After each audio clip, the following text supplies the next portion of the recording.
Bonjour, vous écoutez Modeste Schwartz, les post-occidentaux parlent aux post-occidentaux. Vous écoutez plus exactement le numéro 2 de ma série des fiches de lecture qui sera consacré à l'ouvrage de Laurent Guyénot intitulé La malédiction papale. C'est un ouvrage auto-publié, imprimé sur papier mais auto-publié, donc par le système Kindle Direct Publishing, qu'il est possible de commander sur internet, et je m'efforcerai de mettre un lien dans la description. Alors juste un petit mot, parce que j'aurai probablement des questions en commentaire ou sur mes fils Telegram sur les circonstances de cet enregistrement. Le paysage en toile de fond de l'enregistrement, c'est le mont Ararat, enfin ce qu'en Occident on appelle le mont Ararat. En fait, ce que vous voyez, c'est ce que les Arméniens appellent la vallée de l'Ararat. Et le mont Ararat, certains le savent peut-être, en réalité il y en a deux. Il y en a un plus grand et un plus petit, que les Arméniens appellent respectivement Massis et Sis. Alors moi, si je me retourne sur cette chaise à l'œil nu, je les discernerai. Mais même à l'œil nu, c'est pas si facile étant donné que les conditions météorologiques, donc en fait les nuages et le smog rendent la visibilité assez mauvaise. Et puis il faut bien dire aussi que la webcam Logi à 100 € que j'utilise pour filmer ces podcasts que je charge sur YouTube, eh bien, limite aussi la qualité visuelle des 10 podcasts. Et voilà justement une raison de plus de vous abonner plus nombreux au blog de Modeste Schwartz, de façon à me donner entre autres les moyens de proposer des contenus audio et vidéo d'un peu meilleure qualité technique. Vous trouverez bien entendu en description de cette vidéo un lien vers le blog de Modeste Schwartz. Venons-en à présent, non pas tout de suite à l'ouvrage, mais à l'auteur, c'est-à-dire à l'historien Laurent Guyénot. C'est un penseur français, historien de formation, qui, à l'heure actuelle, c'est-à-dire depuis de nombreux mois en réalité, est avant tout popularisé au sein de ce qu'il est convenu d'appeler la dissidence française, par ce qu'on pourrait appeler la galaxie égalité et réconciliation. Alors venons-en à présent à l'œuvre de Guyénot, œuvre qui, d'un point de vue éditorial, n'est pas très accessible, donc il faut la trouver soi-même commandée. Évidemment, ce n'est pas une pensée portée par l'establishment universitaire et médiatique. Donc commençons par préciser que ce que j'en connais moi, au moment où je vous parle, eh bien, c'est cet ouvrage, la malédiction papale, ainsi qu'une série de conférences qu'on peut suivre en ligne. Je mettrai peut-être ici en description un ou deux liens. Il y a d'autres ouvrages publiés, imprimés, que pour l'instant, malheureusement, je n'ai pas réussi à me procurer. Et puis, il y a aussi, donc, pour faire le tour de mes connaissances sur Guyénot, une correspondance, disons une correspondance philosophique, une correspondance intellectuelle, que je pense qu'il ne m'en voudra pas de rendre ce détail public.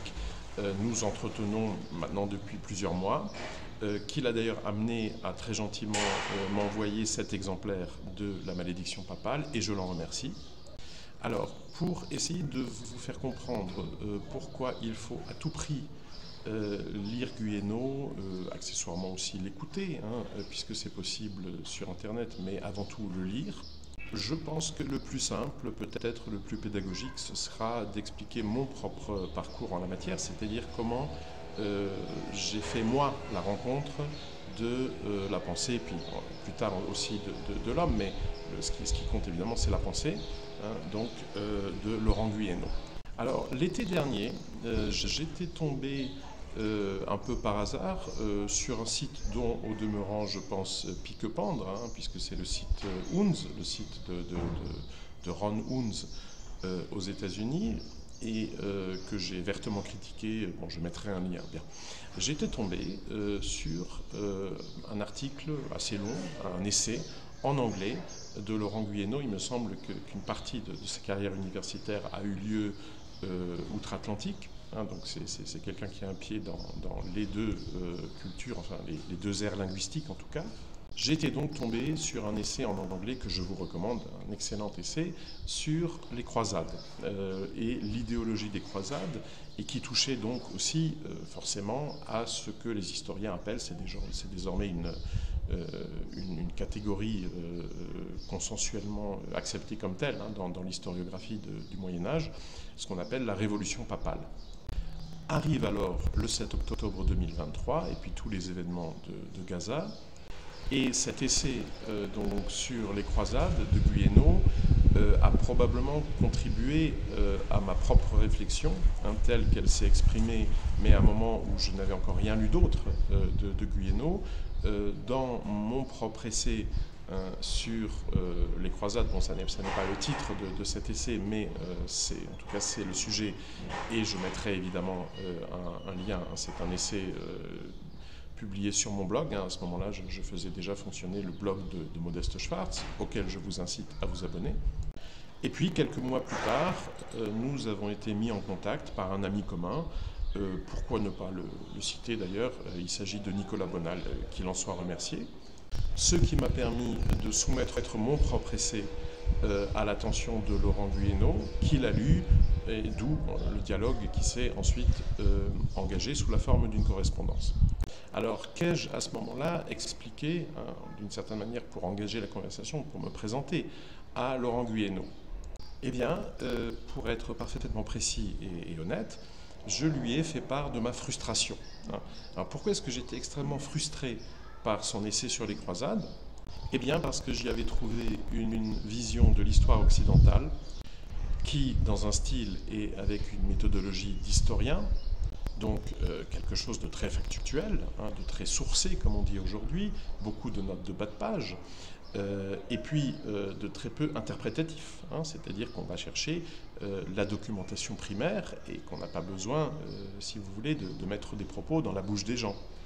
Et Guyénot, dans ce style, donc forcément plus accessible hein, pour la grande masse des lecteurs, parvenait finalement, hein, et d'ailleurs en relativement peu de pages, fondamentalement aux mêmes conclusions que moi, au terme des 200 pages de mon troisième ouvrage Que vide, publié donc plus d'un an avant ma découverte de Guyénot, à l'été 2022, chez Culture et Racines.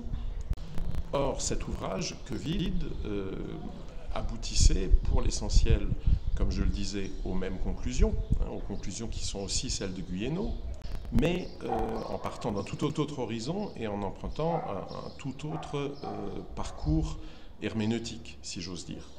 Alors, ce parcours, je vais essayer de le rappeler ici le plus succinctement possible pour ceux qui ne m'auraient pas suivi au préalable. Ce parcours, en ce qui me concerne, a commencé à l'hiver 2020-2021. C'est le moment où j'ai commencé à vraiment travailler, si j'ose dire, à plein temps, sur des questions de grande politique mondiale, des questions politico-historiques.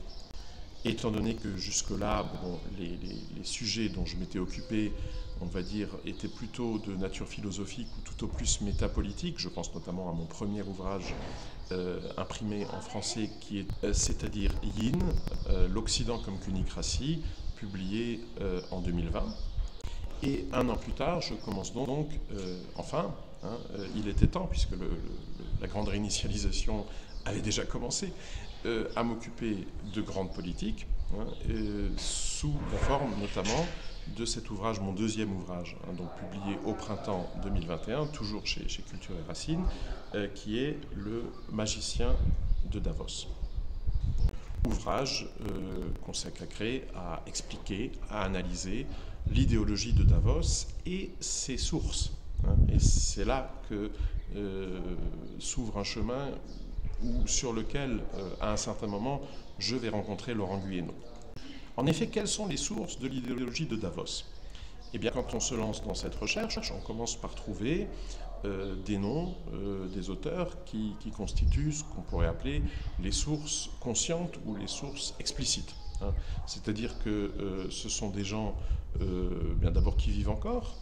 Ce sont des gens qui ont eu des contacts, dans le cas de Yuval Noah Harari, même des contacts très fréquents, hein, pour ainsi dire permanents, avec l'organisation de Klaus Schwab, avec le forum dit économique, dit mondial de Klaus Schwab. Et ce sont des gens, alors qu'il s'agisse de Harari ou qu'il s'agisse de Fukuyama, dont les ténors, disons, de la syndication oligarchique, les ténors de ce qu'on appelle souvent le mondialisme actuel, se réclament souvent explicitement, hein. C'est-à-dire qu'on peut documenter le fait que ces auteurs-là, Harari, Fukuyama, hein, aient été lus, hein, et soient cités donc, par des gens comme Klaus Schwab et Thierry Maleret. Bien, néanmoins, dès l'époque du magicien de Davos, même si les résultats, hein, de cette enquête n'apparaissent pas encore dans le magicien de Davos, dans l'ouvrage, mais bon, j'avais commencé à m'intéresser un peu aux sources indirectes, hein, de cette pensée. C'est-à-dire que bon, des gens comme Harari, comme Fukuyama, qui, de mon point de vue, ne sont pas vraiment des poids lourds, hein, de la pensée philosophique, tout ça devait forcément venir de quelque part. Bon, ce quelque part, dans un premier temps, c'est très facile de l'identifier, hein, c'est l'œuvre d'Alexandre Kojève. Alors, présenter Alexandre Kojève, son histoire, son œuvre, m'amènerait à dépasser de loin le format de cette vidéo, ce qui serait en outre relativement superflu, étant donné que je l'ai déjà fait par écrit. J'ai consacré sur mon blog, le blog de Modeste Schwartz, plusieurs textes, hein, qui sont en réalité plusieurs chapitres de mon 4e ouvrage auto-publié sur le blog, hein, à l'intention de mes abonnés, intitulé L'après-Covid.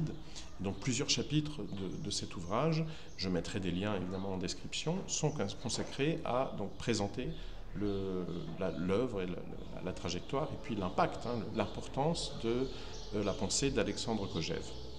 Alors, ce qu'il faut comprendre pour pouvoir ensuite en venir à Guyeno, hein, je n'oublie pas le thème de cette vidéo, mais ce qu'il faut comprendre sur Kojève, de ce point de vue, c'est que, donc pour simplifier de façon outrancière, Kojève, c'est Hegel.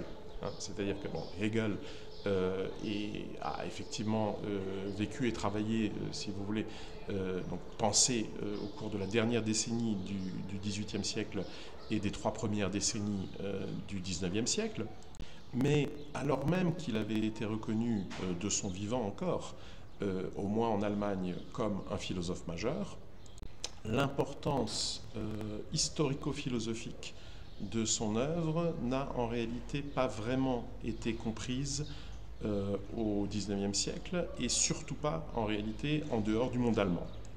Notamment dans le monde francophone, je pense qu'il est raisonnable de dire que jusque vers les années 1930, en réalité, personne n'avait vraiment compris Hegel. C'est Alexandre Kojève, hein, qui, pour des raisons pécuniaires d'ailleurs, avait, dans les années 30, accepté de conduire un séminaire sur Hegel à l'école pratique des hautes études, si mes souvenirs sont bons. Et ce sont les travaux de ce séminaire et puis les actes du séminaire en quelque sorte, hein, puisque ce sont des notes d'étudiants qui ont ensuite été rassemblées par Raymond Queneau, hein, connu par ailleurs en littérature, et publié après-guerre. Hein, le séminaire lui-même a lieu juste avant-guerre, peu de temps avant la Deuxième Guerre mondiale. L'ouvrage, hein, sous le titre « Introduction à la lecture de Hegel », a été publié peu après la Deuxième Guerre mondiale. Eh bien, c'est ce séminaire et c'est cet ouvrage, et puis la pensée et l'œuvre en général d'Alexandre Kojève, qui constitue en quelque sorte le trait d'union explicite, hein, documentable si vous voulez, entre la pensée de Hegel telle qu'elle s'est déployée à la charnière du XVIIIe et du XIXe siècle et la pensée davosienne, hein, la pensée du mainstream idéologique occidental, comme je l'appelle, c'est-à-dire la pensée du mondialisme, notamment du mondialisme de gauche contemporain. Alors, vous allez me dire, je m'égare, là, j'étais censé vous parler de Laurent Guyénot, de ses travaux sur la révolution papale, l'idéologie des croisades, la malédiction papale, le- les origines médiévales du syndrome occidental, hein, c'est le sous-titre de la malédiction papale. Et oui, mais justement, le syndrome occidental, en réalité, c'est quoi? Ou plus exactement, quelle est sa racine? Et ça, pour le comprendre, c'est très très important de revenir à Hegel, et plus exactement à Hegel, lu et interprété par Kojève. En effet, ce qu'Alexandre Kojève nous explique à propos de Hegel, d'une façon demeurant, à mon avis, exégétiquement juste, pour autant que je puisse en juger, pour autant que mes propres lectures hegeliennes me permettent d'en juger, mais ça, à la rigueur, c'est secondaire. Ce que donc Kojève nous explique, c'est que pour Hegel, le tournant de 1789, alors bon, 1789, si toutes ces dates sont toujours conventionnelles, hein, si on se fixe sur la prise de la Bastille, alors c'est 1789, ou 1793, si vous voulez, si on préfère retenir la terreur, comme bon, à la rigueur, qu'importe. Le tournant révolutionnaire, qui avait d'ailleurs eu des prodromes bien avant en Grande-Bretagne, et puis qui se poursuivra en se propageant vers l'Est, si vous voulez, jusqu'aux événements de 1848. Hein. Donc en réalité, c'est une assez longue séquence historique, mais qui culmine évidemment en 1789. Eh bien, ce que nous dit Hegel dans l'interprétation de Kojève, mais je pense que Kojève a raison, c'est que ce tournant révolutionnaire, par rapport à la séquence précédente de l'histoire et de la pensée occidentale, c'est-à-dire par rapport aux pratiques et aux principes de l'époque des monarchies éclairées, hein, des royautés centralisatrices, donc de ce que dans mon ouvrage Covid j'ai appelé le deuxième Occident. Eh bien, par rapport au deuxième Occident, hein, par rapport à l'époque monarchique, le tournant révolutionnaire a la nature d'un dépassement au sens hegelien. L'expression allemande, c'est Aufhebung, ce qui signifie que le moment de l'abolition, hein, qui s'incarne par exemple de façon tout à fait traumatique dans le moment de la décollation de Louis XVI, hein, eh bien ce moment de l'abolition de l'Ancien Régime n'est justement qu'un moment de cette dialectique, mais la dialectique par définition a plusieurs moments hein, qui s'appellent et se complètent nécessairement les uns les autres. Et le moment final hein, de toute dialectique, c'est la synthèse. Hein. Et la synthèse, c'est une certaine forme de conservation. Conservation étant d'ailleurs l'une des traductions que vous trouverez dans le dictionnaire. Hein. Si vous allez chercher dans un dictionnaire allemand-français le mot Aufhebung. Donc, que nous dit Hegel dans l'interprétation, pour ainsi dire la traduction, de Kojève, et là je cite pratiquement Kojève, il nous dit que l'idéologie révolutionnaire, l'idéologie des États-nations démocratiques, eh bien, c'est tout simplement la théologie catholique, mais dans disons une nouvelle lecture, une lecture théandrique, hein, donc de théos, Dieu en grec, et andros, l'homme, c'est-à-dire avec un filtre interprétatif qui finalement annonce hein, le titre de l'ouvrage de Yuval Noah Harari, Homo Deus. Donc, si vous voulez, qu'est-ce qui se passe en 1789 hein, là, je le dis de manière extrêmement caricaturale. Eh bien, on prend la théologie catholique telle qu'on en avait hérité, et puis on ajoute une sorte de préface, ou de postface d'ailleurs, une sorte de court avertissement, mais qui évidemment va modifier en profondeur l'interprétation de tout le reste hein, du corpus, et qui consiste à prévenir le lecteur de ce que, attention, hein, ce Dieu dont il est question dans ce corpus philosophique, eh bien en réalité c'est toi, hein, en réalité c'est l'homme. Et là, tout d'un coup, on comprend mieux pourquoi, surtout à partir de l'après-1945, mais dans beaucoup de cas déjà avant, mais surtout dans l'après-guerre et jusqu'à la fin du XXe siècle, les chrétiens, et notamment les catholiques de gauche, ont toujours été à la pointe du mondialisme, et notamment de l'euromondialisme, c'est-à-dire de ce qu'on connaît du point de vue de l'histoire institutionnelle en général sous le nom de construction européenne. Eh bien, tout simplement parce que ce sont des catholiques qui ont compris ce que Hegel, ou si vous voulez Hegel à travers Kojève, avait à leur dire. Et ce qu'il avait à leur dire, eh bien, c'est que leur théologie, leur éthique, leur philosophie, leur vision du monde, en réalité, ne se distingue pas fondamentalement de celle, disons, des marxistes, des communistes, et surtout ne se distingue pas du tout de celle du bolchevisme oligarchique, c'est-à-dire de cette généalogie de penseurs marxistes qui, pour moi, s'étend d'une certaine manière de Rudolf Hilferding, Finanzkapital, à Klaus Schwab et à Thierry Malraux. Entre ces deux camps, bon, il y a juste une petite différence qui tient à une opinion qu'on peut ou ne pas avoir quant à des questions d'ontologie métaphysique. Donc l'existence d'une force cosmique consciente d'elle-même, de Dieu dans l'interprétation de la théologie catholique, bon, qui de toute façon évidemment se dérobe à toute emprise de la rationalité. Et du coup, mettre cette petite différence, parce qu'en réalité c'est une assez petite différence, entre parenthèses, c'est appliquer finalement le programme qu'avait fixé ce poète communiste français dans ce fameux poème de propagande résistentialiste, celui qui croyait au ciel, celui qui n'y croyait pas. Il s'agit bien entendu d'un poème de Louis Aragon. Ce qui fait que quand on va chercher la racine, quand on va chercher la source ultime de l'idéologie occidentale, voire, et là il est très facile de jeter un pont vers la pensée d'Oswald Spengler, la racine de la culture occidentale, eh bien ce qu'on va trouver, c'est d'ailleurs à une profondeur historique qui en gros coïncide avec la chronologie proposée par Oswald Spengler pour la culture occidentale, c'est tout simplement l'émergence du catholicisme. C'est-à-dire avant tout cette révolution papale des 11e et 12e siècles, en gros, dont nous parle très en détail et très intelligemment Laurent Guyénot dans cet ouvrage que je vous présente aujourd'hui, La malédiction papale. Voilà, je n'en ai pas encore dit des masses sur le contenu, sur le détail de cet ouvrage. Je ne compte d'ailleurs pas le faire, en tout cas pas jusqu'au bout. Je pense que ce serait inutile et d'une certaine manière injustifié.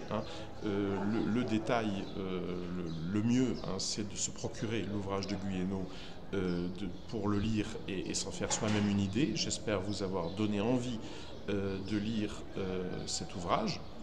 Livre qui, en ce qui me concerne, est vraiment ma découverte philosophique de l'année 2024. Bon, il reste encore 6 mois, il pourrait encore apparaître de nouveaux écrits, mais j'y crois pas trop. Je pense que pour moi, 2024, ça aura été l'année de Guyénot et de la malédiction papale, exactement comme 2023 a été l'année de Jean-François Gautier. Cela dit, je compte tout de même entrer un peu dans le détail, et notamment pour essayer d'exposer, d'éclairer un peu les points sur lesquels je dirais que j'ai des désaccords de nature théorique, de nature philosophique. Bien sûr, plutôt que de nature historique, je ne me permettrai pas, je ne suis pas historien, c'est le métier de Guyénot et il le fait bien, mais dans l'interprétation, la conceptualisation, à certains endroits de son exposé, nos visions divergent, et je voudrais pouvoir vous expliquer en quoi elles divergent, pourquoi elles divergent. Simplement, je me rends compte que ça, c'est déjà la matière d'un exposé à part entière. Ce qui fait que je vais en rester là pour aujourd'hui. Cette fiche de lecture sera donc finalement numérotée plus précisément FDL tréma 2A. À charge pour moi de vous proposer donc dans les prochains temps un second volet, donc une FDL 2B, qui sera consacré donc à l'examen de ces désaccords. En conclusion de cette fiche de lecture, je voudrais juste vous lire un court passage, le tiers d'une page, donc de l'ouvrage de Laurent Guyénot. Un passage parce que j'ai jugé qu'il aiderait mes auditeurs, alors surtout ceux qui ont lu mes ouvrages à moi et qui me suivent depuis un certain temps, à comprendre en quoi les réflexions de Guyénot rejoignent non seulement mes réflexions de 2021-2022, donc non seulement les préoccupations du magicien de Davos et de Covid, mais aussi, dans une large mesure, les réflexions qui avaient, au printemps 2020, abouti à mon ouvrage Yin. Voilà, donc page 187 de La malédiction papale de Laurent Guyénot. En Occident, l'alliance entre les ordres monastiques et l'Église papale fut un facteur crucial dans la transformation de l'Église en une société séparée du monde, mais prétendant gouverner le monde. L'Église devient entièrement monastique dans la mesure où tous les hommes d'Église, et non plus seulement les moines, sont célibataires et chastes pour la vie, en principe. C'est pourquoi l'on peut dire que la réforme grégorienne fut un coup d'État monastique et que l'interdiction faite aux prêtres de faire partie de la société en tant que père de famille est le véritable tournant qui a fait du christianisme une influence désocialisante et individualisante en Occident. Le moine s'est emparé de la prêtrise.